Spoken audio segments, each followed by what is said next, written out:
Have you ever typed a few words into an AI image generator and thought, how on earth does it actually turn this simple string of text into a photorealistic picture of, say, a teddy bear?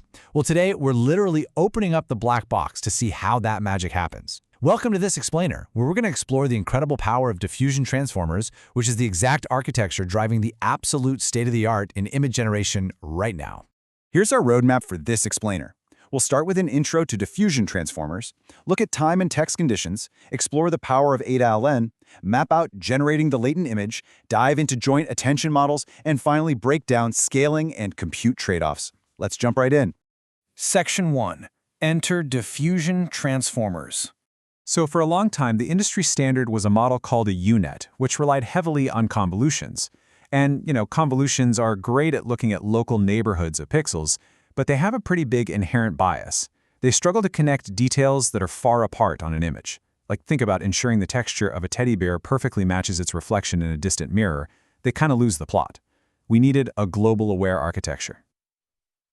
Enter the Diffusion Transformer, or DIT, introduced back in 2022. It totally ditches that localized bias of convolutions and borrows the self-attention mechanism that made large language models so incredibly successful. But instead of reading a sequence of words, the model takes a noisy image, chops it up into a grid of tiny patches, and treats those image patches exactly like text tokens. This means every single part of the image can communicate directly with every other part, no matter how far away they are. And the math behind this sequence length actually boils down to a pretty crucial formula. You take your total image size and you divide it by your patch size squared. It's simple, right? If you want a more detailed, high-resolution understanding of your image, you need smaller patches. But, and here's the kicker, because that number is squared, making your patches smaller drastically multiplies the total number of tokens the model actually has to compute. It's this immediate, brutal trade-off between granularity and computational cost. All right, moving on to part 2, time and text conditions. So, a transformer on its own can't just guess what we want. We have to feed the model the essential inputs, the conditions it needs to actually start generating. To do this, the model needs two primary pieces of external information. First up, it needs to know where it is in the generation process. It does this through time representation. It tracks the current noise level using sinusoidal frequencies that run at different speeds. Think of it literally like reading a clock, with fast-moving seconds, medium minutes, and slow hours. Second, it obviously needs to know what you want it to draw. This is the text representation. It handles this by taking your prompt and running it through a pre-trained large language model. This captures the rich semantic meaning of your words and turns them into mathematical embeddings. For the sake of our explainer today, we're going to use this specific prompt to anchor our journey, a brown, fluffy teddy bear. Let's see exactly how those words get injected into the model. Which brings us to Section 3, the power of adaLN. Now that we've got our time steps and our text conditions converted into pure math, we face a major engineering hurdle. How do we actually force the model to listen to our teddy bear prompt and respect the current noise level of the image at the exact same time? Early on, researchers tested out a few different methods.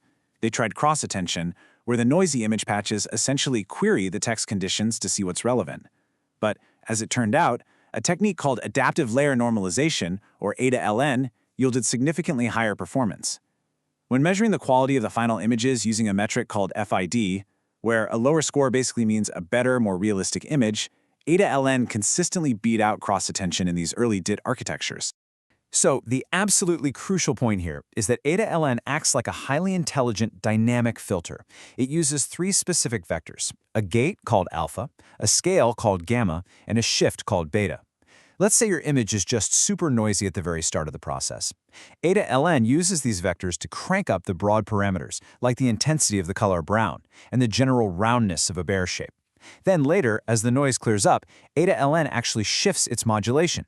It turns down the general shape parameters and cranks up the intensity of the fluffy details. It actively scales and shifts the math inside the transformer based on the text and the time. It's incredibly clever. Let's look at Section 4, generating the latent image. Let's map out exactly what this looks like when we put the whole pipeline together to actually build our image. There are basically 5 steps. First, to save just massive amounts of compute, we don't start in pixel space. We start in a compressed, latent space by sampling pure static noise. Second, we patchify that noise and project it into vectors. Third, we add our position embeddings, so the model knows where each patch actually belongs, along with those time and text conditions we talked about. Fourth, We process all of this iteratively through the DIT blocks, predicting the velocity or the noise that needs to be removed step by step. And finally, once the latent image is completely clean, we run it through a VAE decoder to translate it back into the crisp, high-resolution pixels you see on your screen. Now moving on to Part 5, Joint Attention Models. So modern models actually had to solve a pretty massive limitation of the adaLN method we just discussed. See, adaLN applies the exact same modulation to every single patch in the image uniformly. If you ask for a brown bear by a white wall, adaLN is going to try to increase the white parameters even on the patches that are supposed to be the brown bear. To fix this, the industry evolved toward multi-modal diffusion transformers, or MMDTs. I absolutely love this vivid analogy from the source material. It notes that older cross-attention is like a painter taking rigid written instructions from a poet, but joint attention, the big breakthrough behind MMDTs, is like the painter and the poet standing in the exact same room, collaborating in real time. In cross-attention, the text condition is completely fixed. The image patches literally just query it. But in joint attention, both the image patch embeddings and the text embeddings are fed into the self-attention layer together. They interact simultaneously. So as the model figures out the spatial constraints of the image, the representation of the text can adapt dynamically, allowing for incredibly nuanced positioning. It's what ensures the white wall actually stays white and the brown bear stays brown. Finally, let's zoom out to Section 6, Scaling and Compute Trade-offs. We need to look at the big picture of how engineers optimize these massive models behind the scenes. Because let's be real, none of this magic comes for free. Engineers face this brutal, constant balancing act between compute efficiency, which is measured in flops or floating point operations, and output quality, measured by that FID score we talked about earlier. As we know from our sequence math, shrinking the patch size gives you a pristine low FID score, but it totally forces you to pay an astronomically heavy computational cost in flops. So how do you scale a diffusion transformer effectively? Well, the data shows a really clear answer. If you only scale up the transformer size by adding more parameters, your results are better, but not great. If you keep the model small but only scale down the patch size to increase granularity, again, the results are just okay.